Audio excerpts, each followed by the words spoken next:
Hey guys, I am at home with COVID. Bummed. I miss you and I wish I was there to present in person. But I want to share a short story on what connected me to this project, why I feel so passionately about helping clients and their families at end of life. My own saga begins with my quintessential Pacific Northwest family. Mom made cookies, which created the aroma of vanilla and butter, which can only be equated to heaven on earth.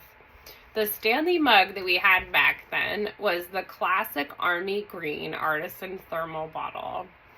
The giant bottle holds up to 2 quarts of hot cocoa for the family.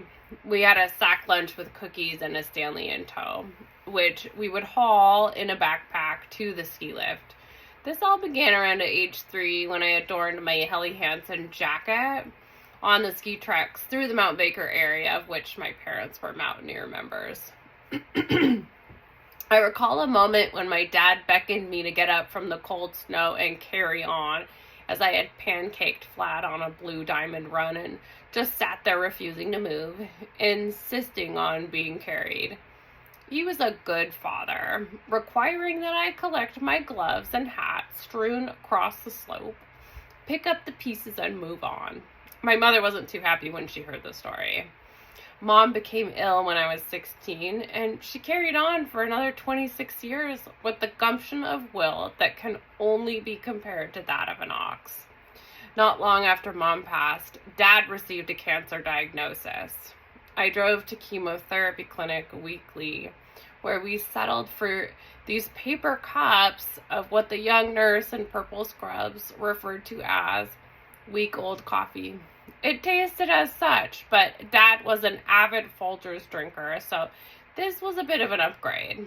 I would meander to the barista in the lobby to get an artisan almond milk latte, which felt like a fleeting moment of comfort in a cup.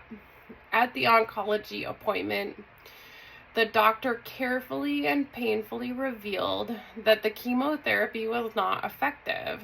The cancer spread and hospice was the next step. I held his hand and I looked into his eyes as he grappled with letting go.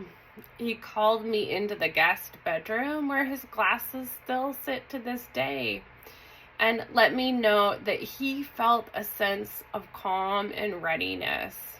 He wanted popsicles and for his buddies to come over.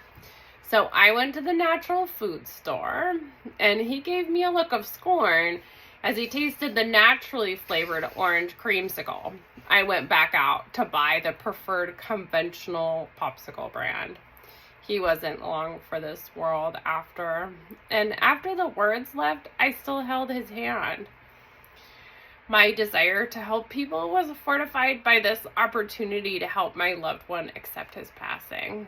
I solidly understand some of my life's purpose now as to help people find meaning in these hard moments.